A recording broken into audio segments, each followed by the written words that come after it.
saludo para todos los amigos del canal de estudio. Vamos a cumplir nuestro compromiso de atender a las preguntas que a lo largo de estas últimas semanas se han producido y que tenemos clasificadas para este momento. El estudio sigue y se podrán formular otras preguntas que serán respondidas, Dios mediante, dentro de 4 semanas, de las 4 semanas próximas. Comenzamos, por tanto, con estas preguntas. En primer lugar, tengo una de Raquel Troitiño Araujo, que dice así: ¿se puede orar pidiendo a Dios que mande ángeles para que nos protejan? Realmente se puede. No hay duda ninguna de que yo puedo pedir a Dios lo que entienda, aunque, como dice Pablo, a veces pedimos lo que no sabemos si es bueno o no, y el Espíritu intercede por nosotros con gemidos indecibles. Pero lo que es evidente es que Dios actúa en la protección de los suyos, Él, personal y directamente. En alguna ocasión manda ángeles, como ocurrió con el caso, por ejemplo, de Pedro cuando fue liberado de la cárcel, y tenemos la seguridad de que los ángeles están puestos, según la carta a los Hebreos capítulo 1, están puestos al servicio de los que somos herederos de salvación. Por tanto, Dios coloca ángeles que pueden protegernos, que nos protegen, pero no siempre lo hará de esta manera, y tampoco nosotros discernimos si debe ser así o de otra manera. Por tanto, lo mejor es colocar nuestra vida en las manos del Señor y esperar su protección de la forma que Él soberanamente determine. Otra pregunta de Rolando Amir.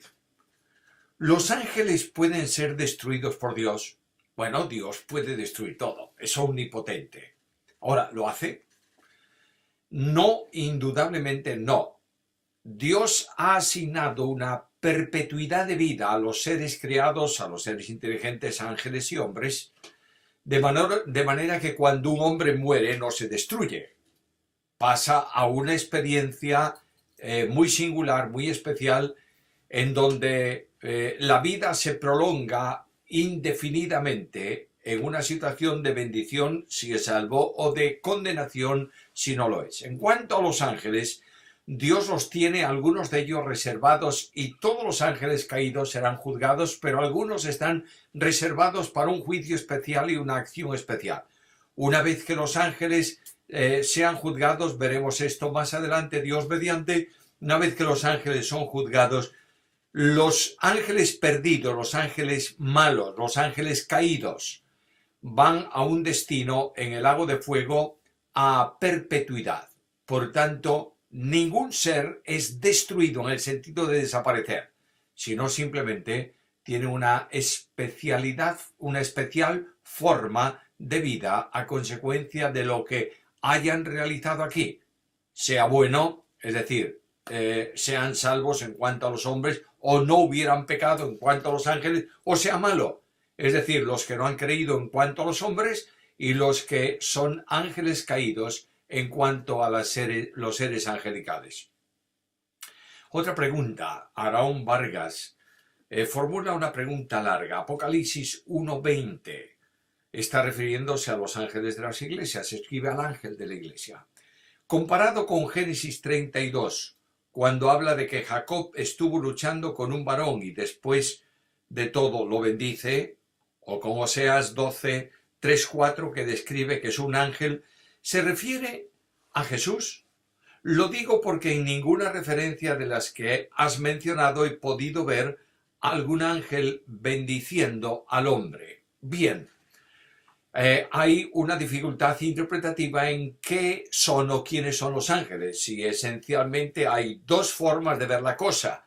Una, que es un ángel real que está en cada iglesia, que Dios colocó en cada iglesia y tiene una misión especial de protección y de conducción. Esta es una posibilidad. Otra, que es el líder principal de la iglesia, el pastor de la iglesia, si lo prefieres, el conjunto de líderes de la congregación. Como no se trata de doctrina fundamental, cada uno puede entender lo que el Espíritu le permita. Mi posición personal es que es el líder de la iglesia. Por tanto, los ángeles comparados con Génesis y Oseas no han bendecido directamente, son mensajeros de Dios. Dios es el que bendice. Nosotros podemos bendecir en el sentido de hablar bien o de pedir bendiciones para una persona o para una iglesia o para una nación. Bendecimos algo en el sentido de que hablamos bien de él y pedimos al Señor su bendición sobre ese asunto. Pero directamente, todo don perfecto, toda buena dádiva procede del Padre de las luces, es decir, de Dios, en el cual no hay mudanza ni sombra de variación. Por tanto, los ángeles no pueden otorgar ellos bendiciones. Pueden pedir bendiciones, pero siempre es Dios el que convierte nuestro deseo de bendición en bendiciones auténticas. Una pregunta más. Johnny Lozano Mendoza. Los ángeles fueron creados para, en un tiempo postrero, servir de batalla en el reino milenial y servirnos a nosotros a la vez. Bueno, no entiendo bien esto de servir de batalla. Me imagino que estarás refiriéndote a la gran batalla que se va a librar al final de los tiempos, antes de la instauración del reino, antes de la venida de Cristo. Cuando Cristo desciende del cielo a la tierra, hay un gran conflicto cósmico entre fuerzas de maldad gobernadas, conducidas por Satanás, por el anticristo, por el falso profeta de las naciones de la tierra que se levantan para luchar contra Cristo. Pero la Biblia enseña que no son los ángeles que vienen con Cristo los que pelean, sino que es la gloria impresionante de Jesús la que destruye totalmente esas fuerzas malvadas. Por tanto, los ángeles no están empeñados en ningún tipo de batalla aquí durante el reino milenial. Esto ni de custodia siquiera, en el sentido de que Satanás está atado, los ángeles malos que están sujetos a Satanás no tienen acción durante esos 1000 años. Cristo reina en la tierra. Ahora, que los ángeles están al servicio de la iglesia es verdad, y al servicio no solo de la iglesia, de los herederos de salvación, es decir, de las personas que han alcanzado la salvación.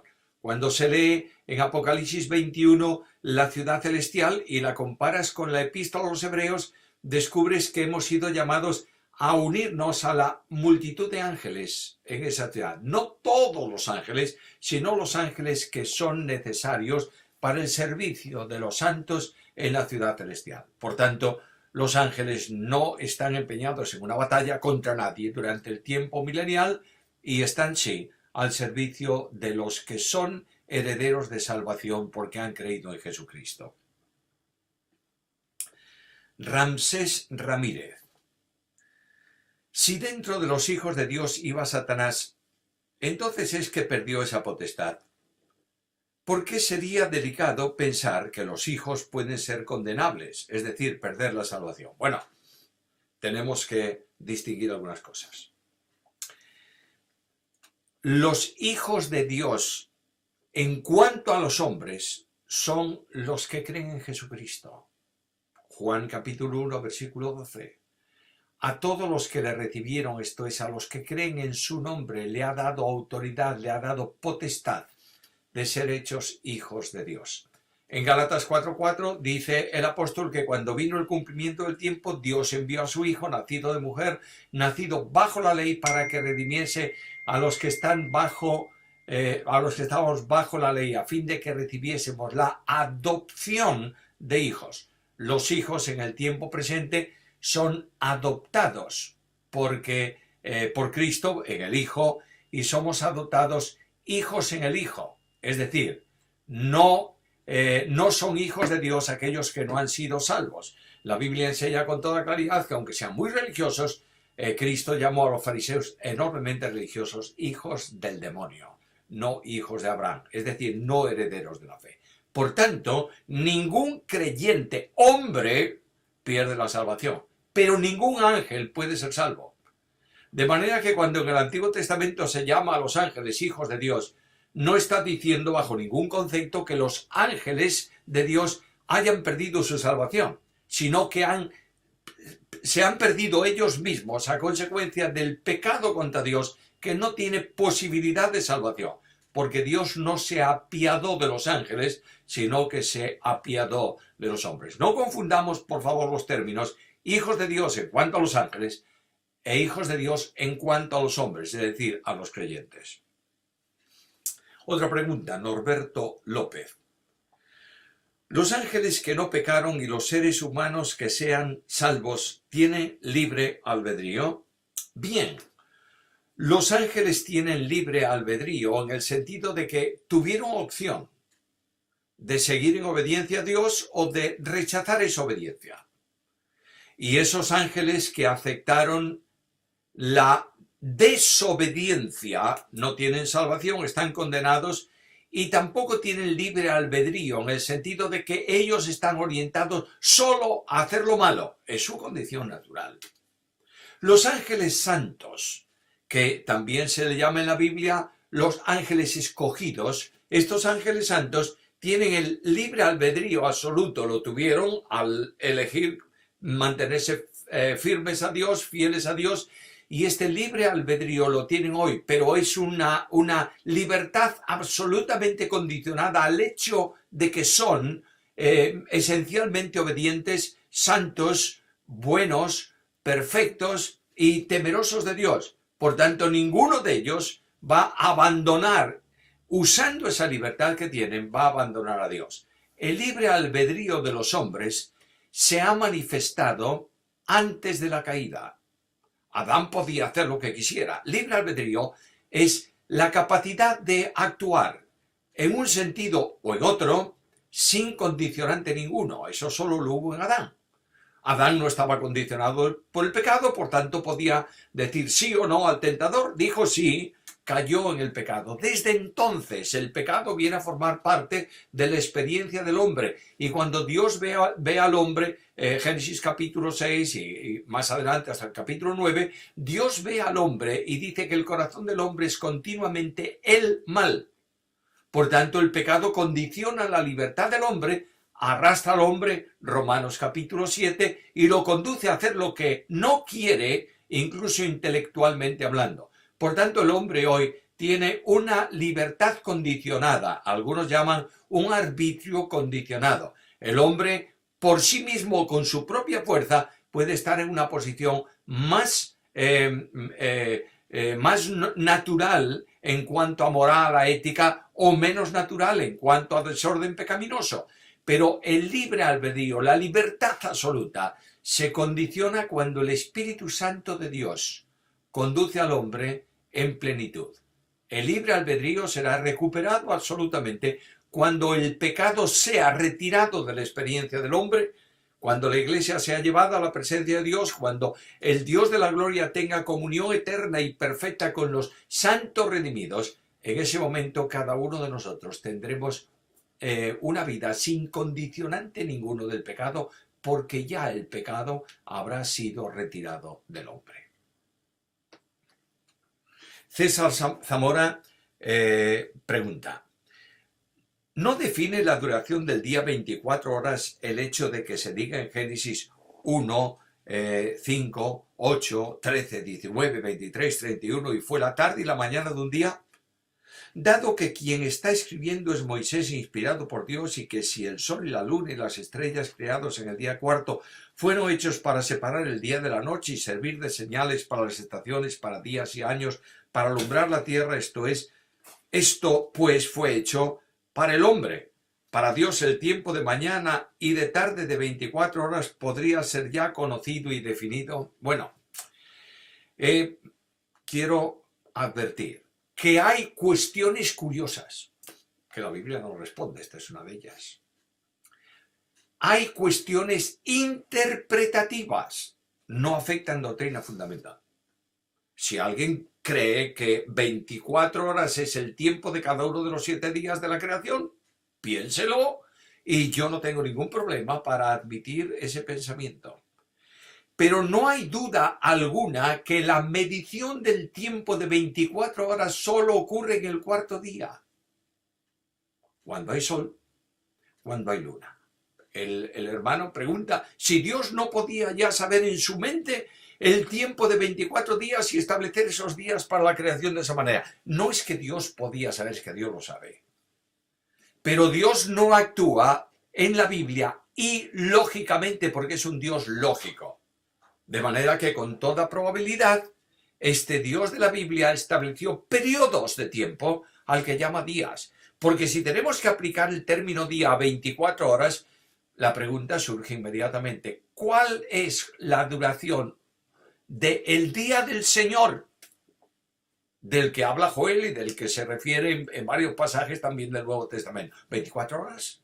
No, como mínimo 7 años, dividido en 2 periodos de 3 años y medio. Por tanto, no discutamos sobre temas genéricos.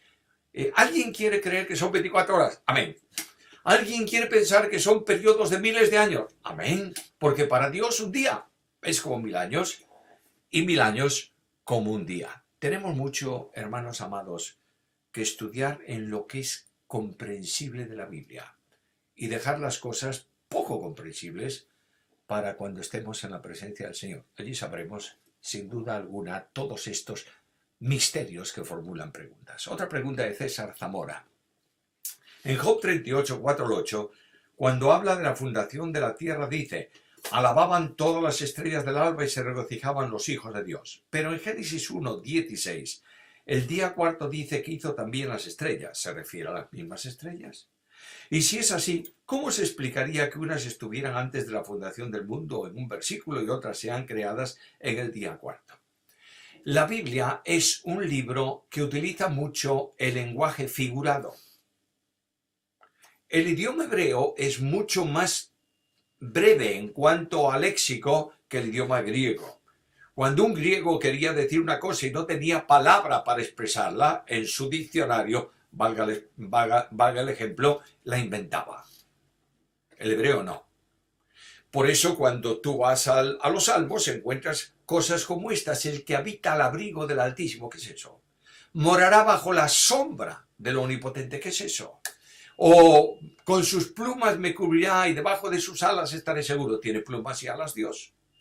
Es lenguaje figurado. Por tanto, cuando se habla de creación de estrellas, en el universo se está hablando de los astros. Y cuando en el Antiguo Testamento dice que Dios creó las estrellas, los luceros del alba, así se llamaba Satanás, lucero, hijo de la mañana, se está refiriendo a ángeles de forma, utilizando un lenguaje figurado. Por tanto, nada tiene que ver la creación de los astros del universo con la creación de los ángeles, que sin duda ninguna, puesto que estaban presentes en la creación, fueron creados antes del universo. César Moreno. ¿Es posible que el Señor envíe ángeles en ayuda de sus hijos en el tiempo actual? Sin duda ninguna, no es posible, es verdad. Hay relatos misioneros en donde aparece la evidencia histórica actual. Yo no voy a citar ninguno para que nadie esté viendo ángeles en la esquina de su cama todas las noches, pero es verdad. Ahora bien, esto yo podría deciros una historia ocurrida en la que participó un familiar mío dedicado a pleno tiempo a la obra y venía con otro hermano de un lugar atravesando un bosque. Habían puesto hombres al acecho de ellos para darles como mínimo una gran paliza y resulta que pasaron, vieron los hombres, los saludaron, siguieron camino, llegaron a su destino y años después uno de ellos se encontró con estos hombres y le preguntó: ¿qué tal? ¿Cómo están? En fin, después de un diálogo, les conozco porque yo estaba aquella noche, le refirió, allí en el bosque esperando por ustedes, pero ustedes venían tan acompañados que no nos atrevimos a intervenir. No estés procurando ver ángeles, porque si tienes tanto interés en ver ángeles, lo que vas a ver es un demonio. Pero Dios envía a sus ángeles para proteger a los suyos, los vean o no los vean. Esto obedece a la soberanía y a la sapiencia divina. César Moreno, usted dice que en el Antiguo Testamento cada vez que se menciona hijos de Dios se refiere a ángeles. Entonces, Génesis 6.2 se refiere a ángeles. Y hay otra pregunta más que es complementaria a esto. Si esto es así, ¿podemos entender que los ángeles mantuvieron relaciones sexuales con las hijas de los hombres? Primero, En todo el Antiguo Testamento aparece 5 veces ese título, hijos de Dios. Solamente en este caso no se referiría a ángeles. No sé si he explicado bien. Es decir, todas las veces que aparecen hijos de Dios en el Antiguo Testamento se refiere a los ángeles. Por tanto, en Génesis 6:2 no hay razón ninguna para pensar que no eran los ángeles. Algunos entienden que eran los hijos de Set, etc. No es doctrina fundamental, de manera que no discuto la opinión personal de mis hermanos amados. Pero los ángeles se materializan cuando Dios lo permite. Es muy probable, hablo de probabilidad, es muy probable que Satanás haya permitido que algunos de sus demonios se materializasen. Y cuando un ángel de Dios se materializa, actúa como un hombre. Aquellos ángeles comieron con Abraham en el encinar de Manre. Por tanto, la materialización como hombre de un ángel le permite realizar funciones de hombres. Así que, con toda probabilidad, si se trata de ángeles, el capítulo 6, estos ángeles se materializaron, tuvieron relaciones sexuales con las mujeres y les engendraron hijos.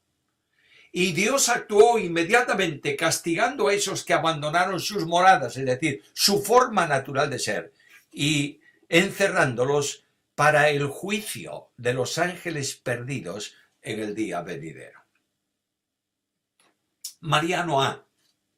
¿Cuál es la diferencia desde el punto de vista de nuestro Dios entre eterno e infinito? Sobre todo después de que se abran los libros de la vida después del milenio. Bueno, la segunda parte de la pregunta no la he entendido excesivamente bien, pero la diferencia es muy sencilla, son dos palabras totalmente distintas. Infinito tiene que ver con dimensión, mientras que eterno tiene que ver con tiempo. Dios es eterno no porque tenga un tiempo enorme, sino porque no tiene tiempo. Eternidad es no tiempo. Nadie puede ser eterno en el sentido de tiempo, porque el tiempo transcurre para todos los seres creados, incluyendo los ángeles, menos para Dios. ¿Es el mismo tiempo el nuestro? No, pero es tiempo. En segundo lugar, infinito es una dimensión. Dios llena todo. Y Él está también presente en todos los lugares, completa íntegramente en cada uno de los creyentes. El Dios de la Biblia que llena todo está individualmente ubicado en un determinado lugar. Por tanto, infinito es expresión de dimensión y eterno es expresión de tiempo. Solo es infinito y solo es eterno Dios. Los creyentes tendremos una vida sempiterna, es decir, que no termina nunca, pero no es una vida eterna en el sentido de temporalidad, de tiempo. Tenemos la vida eterna nosotros porque tenemos la vida de Dios en nosotros, que es el único ser que tiene vida eterna. ¿Podría demostrar con la Biblia que Dios es parte de una Trinidad? Pues naturalmente, mi querido. A pesar de que hay los cristianos llamados unitarios o unionistas, que dicen que la Trinidad no existe, que Dios es solamente uno y que simplemente se manifiesta unas veces en forma de Padre, otras veces en forma de hijos, otras veces en forma de Espíritu Santo, pero eso no es verdad. El Dios de la Biblia no es una persona, es un ser.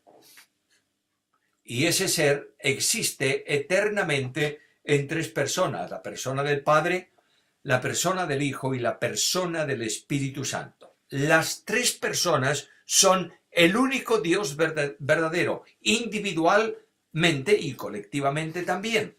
Ahora, la Biblia habla de la existencia de la Trinidad. Sí, señor. Me voy no solo al Nuevo, sino al Antiguo Testamento y voy a buscar el versículo en Isaías, capítulo 48 y versículo 16. Isaías, capítulo 48 y versículo 16. Y leo allí de esta manera.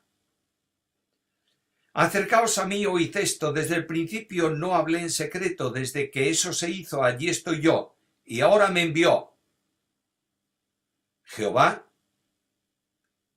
el Señor y su Espíritu.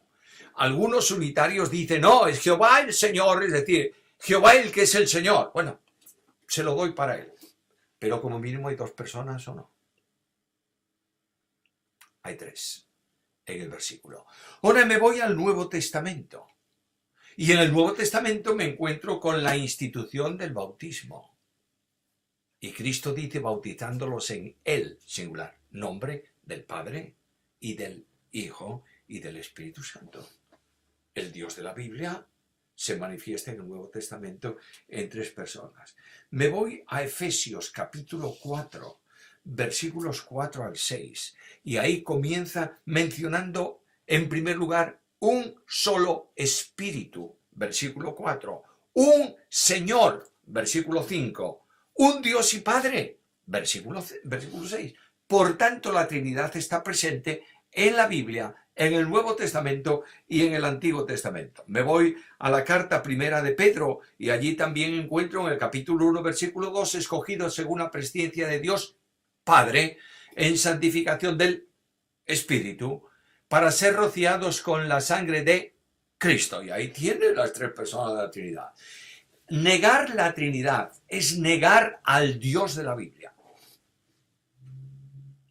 Y el que niega que Jesucristo es Dios no tiene al Padre. Y el que no cree en que Dios es trino y uno no tiene salvación. Por tanto, sí que se puede demostrar. Deja que enemigos de la Biblia o indoctos enseñen lo que no está en la Escritura, pero tú crees que Dios es uno y trino. NTFPY, parece una sigla de fiscalía. Voy a leer la pregunta. Según leemos en Job, ¿no le has cercado alrededor de él y a su casa y a todo lo que tiene? Y también Hebreos 1:14, ¿no son todos espíritus ministradores enviados para servicio a favor de los que serán herederos de la salvación? ¿Podemos entender que Dios envía a sus ángeles a cuidar de nosotros? Bueno, la pregunta ya estuvo respondida antes, claro. No es que podemos, es que debemos creer que Dios envía a sus ángeles para cuidar a los creyentes. ¿Cuántos? Pues no lo sé. Siempre, tampoco lo sé. Dios es soberano, pero lo que yo sé es algo mucho más importante que esto. El ángel de Jehová, referido a Jesucristo, el ángel de Jehová, acampa alrededor de todos los creyentes y los defiende. Un ángel rodea a todos, eso es infinito. Por tanto, el Dios de la Biblia, que cuida de los suyos, porque es Padre y es hermano nuestro en relación con Cristo, y el Espíritu Santo es el que sella nuestra vida para la redención, está al cuidado de los suyos. Mandará ángeles a veces, otras veces mandará vientos y otras veces mandará pájaros para alimentar, como al profeta, darle pan y carne por la mañana y por la tarde y un arroyo para que bebamos. Dios tiene cuidado de los suyos.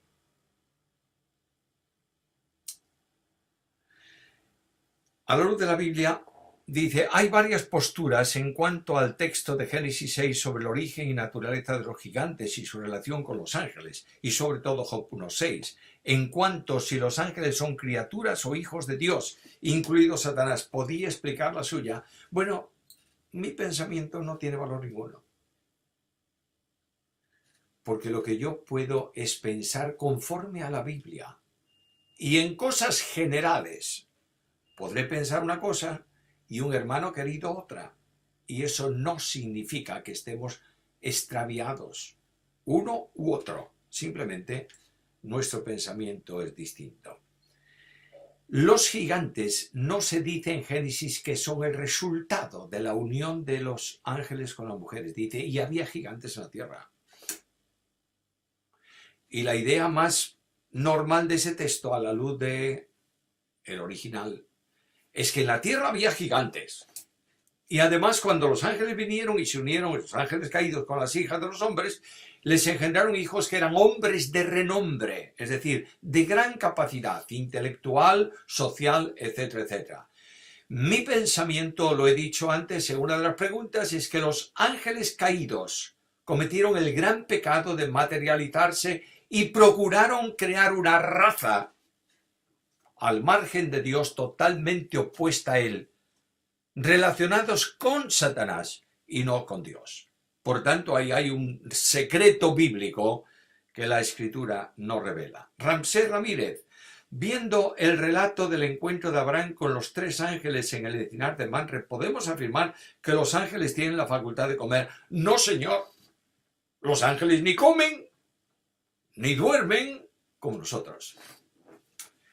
Pero cuando el ángel se materializa, actúa como si fuese un hombre. Por tanto, aquellos 3 ángeles que aparecieron como varones, aquellas 3 personajes, uno de ellos el ángel de Jehová, aquellos ángeles materializados comieron.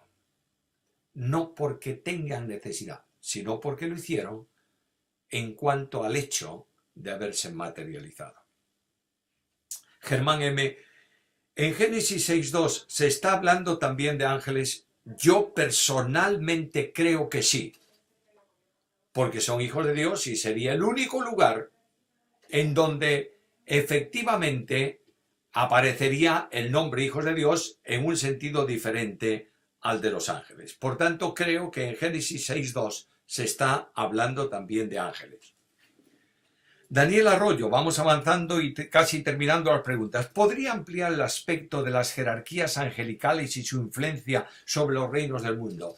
Dejemos el tema para los estudios que vienen al final, pero indudablemente no se puede ampliar demasiado todos estos elementos que se menciona especialmente por el apóstol Pablo para decir, bueno, pues estos son los que actúan como gobernadores, estos como intendentes, los otros como generales. No hay una especificación absoluta del funcionamiento de los ángeles, tanto de los caídos como de los no caídos en esa relación. No tenemos una instrucción bíblica que lo determine, porque Dios no revela curiosidades. Dios revela lo necesario para que el hombre le conozca a Él, entienda cómo es Él y sepa también lo que tiene que hacer en relación con Él, adorándole y obedeciéndole. Ahora, la influencia de los demonios en el mundo es evidente.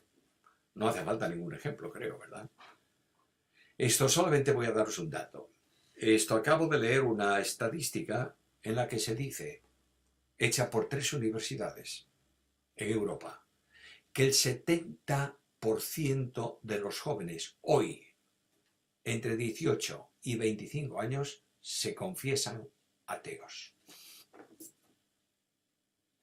Que cualquier cosa que se legisla en contra de Dios y de su moral tiene aceptación. Cualquier cosa que va en sentido contrario tiene rechazo. Por tanto, lo que sí es cierto, lo que es verdad, es que cada uno de nosotros tenemos que entender que todas esas huestes de maldad, todas esas fuerzas, todo ese problema serio, tiene que ver con la sociedad de hoy controlada por el tentador. ¿En qué lugar ocurre, Martín Farré, en qué lugar ocurre el encuentro de Satanás con Dios que se menciona en Job? ¿Y cómo es posible que Satanás acepta la presencia de Dios debido a su pecado? Bueno, el lugar donde se encuentra Dios con los ángeles, especialmente con los caídos, es en el lugar donde están, que es el cielo atmosférico, el primer cielo, no el cielo en donde Dios manifiesta su presencia. Y Dios dialoga con los ángeles, no permitiéndoles venir ante su trono y estar al lado de él, sino en diálogo de soberanía, para que los ángeles rindan cuentas a Dios de lo que realmente están haciendo. Josías Escoto, en Juan 1:18 y 5:37 dice que del Padre nunca habéis oído su voz ni habéis visto su aspecto. Entonces, ¿a quién vio Moisés en Éxodo 33:23 y aquí en Isaías 6:18 y en Juan 1:18.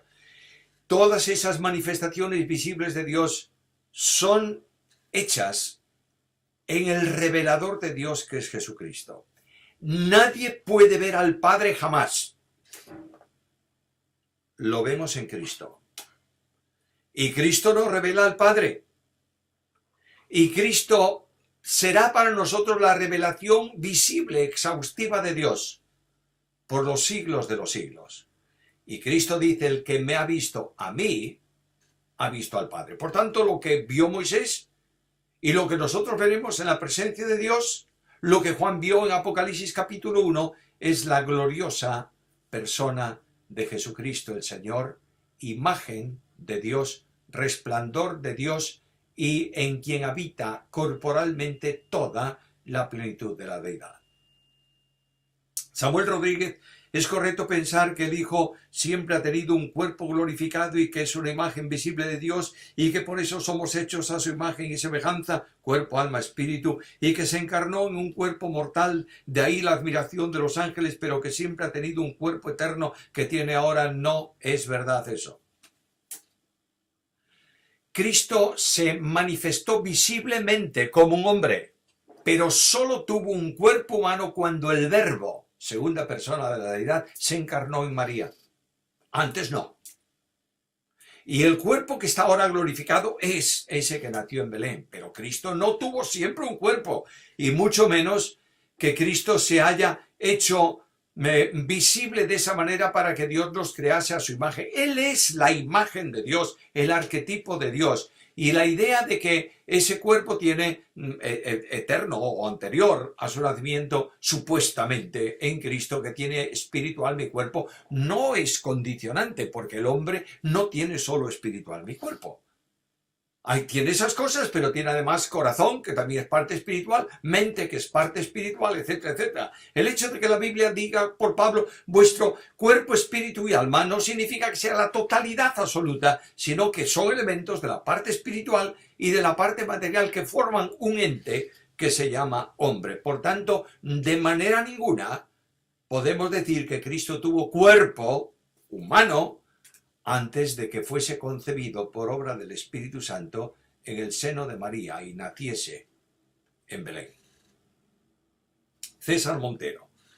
Si ahora estamos identificados con el Señor Jesucristo, los hombres del Antiguo Testamento se identificaban con el ángel de Jehová. Bueno, el ángel de Jehová era una manifestación, una teofanía, una manifestación visible de Dios, pero identificación es vinculación para vida eterna.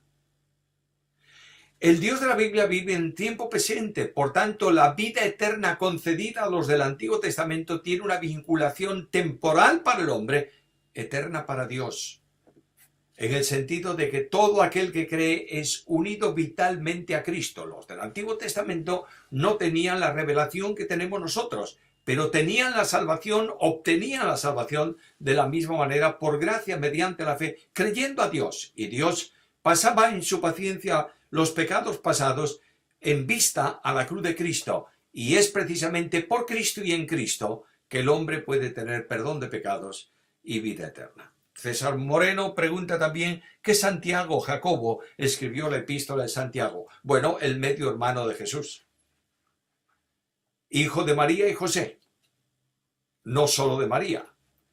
Por tanto, ese es el Santiago que escribe la epístola.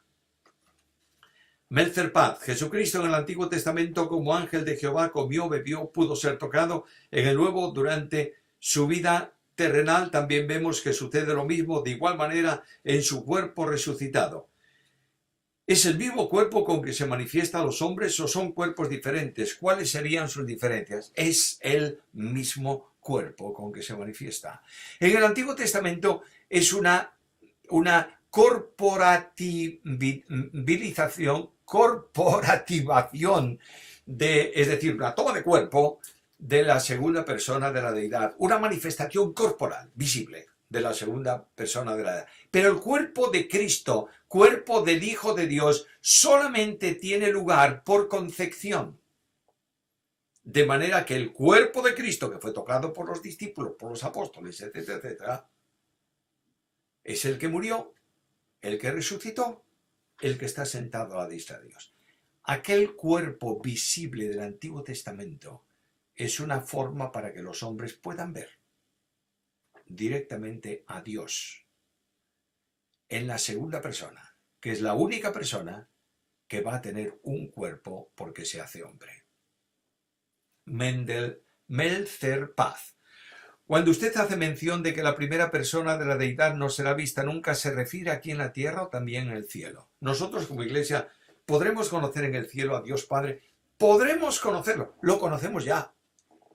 Porque la vida eterna es que Juan 17, 3, la vida eterna es que te conozcan a ti, el único Dios verdadero, y a Jesucristo a quien tú has enviado. Pero la Biblia afirma contundentemente que el hombre nunca puede ver al Padre porque es espíritu infinito y es invisible.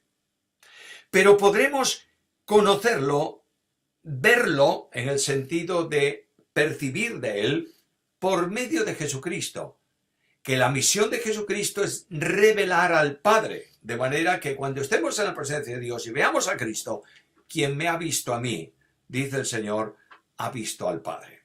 Norberto López dice, los ángeles que no pecaron y los seres humanos que sean salvos tienen libre albedrío. He contestado la pregunta. Los ángeles que no pecaron tienen una condición que siendo ángeles escogidos ya no pueden de manera ninguna pecar. Dios los tiene protegidos en ese sentido, valga la expresión. Habrá que estudiarlo con más detalle, lo veremos tal vez un poco más adelante. Los seres humanos tienen libre albedrío en el sentido en que viven a Cristo en el poder del Espíritu Santo. Pero nosotros tenemos una libertad condicionada. El pecado nos está presente y nos arrastra, dice Santiago en su epístola, que cuando nosotros caemos no digamos que es que nos tentó Satanás, sino que nuestra propia concupiscencia, nuestra naturaleza vieja nos atrae, nos seduce y nos arrastra. Mientras tengamos pecado, estamos siendo orientados en un camino distinto. Pablo dice en Romanos 7 que él sabiendo lo que debe hacer no lo hace. ¿Cómo es posible, dice Pablo, que esto ocurra? Y es que el hombre natural y el regenerado tiene la naturaleza caída todavía en sí. Cuando crees, Dios te libera, quita de ti la responsabilidad del penal del pecado, te justifica. En el tiempo presente te da el poder para que te libres de la acción del pecado y en el futuro, en la glorificación, quitará de ti y de mí el pecado para siempre y entonces sí que tendremos un libre albedrío absoluto. Y dice Cristo que seremos en el cielo como los ángeles de Dios. Esto no significa que Dios limite nuestra libertad, Esto no significa que yo no pueda rechazar lo que Dios quiere. Y esto no significa que Dios me obliga a creer porque Él quiere que lo haga. El apóstol Pablo, que fue una conversión violenta, permíteme que lo diga de esta manera, no le quedaba otra opción. ¿Quién eres? Yo soy Jesús a quien tú persigues. Pablo dice, pero no fui rebelde a la visión celestial. El que se pierde no es porque Dios determinó que se pierda, es porque no quiere creer en el unigénito Hijo de Dios. Muy bien, llegamos al final y os invito a al próximo encuentro en nuestra serie sobre ángeles y demonios y vendrá, ya podéis ir mandando las nuevas preguntas que os surjan y con mucho gusto en la próxima ocasión dedicaremos un tiempo para contestarlas. Mientras tanto, un saludo muy cariñoso desde Vigo, España. Puedes tener paz en la tormenta, fe y esperanza cuando no puedas seguir, y aun con tu mundo hecho pedazos, el Señor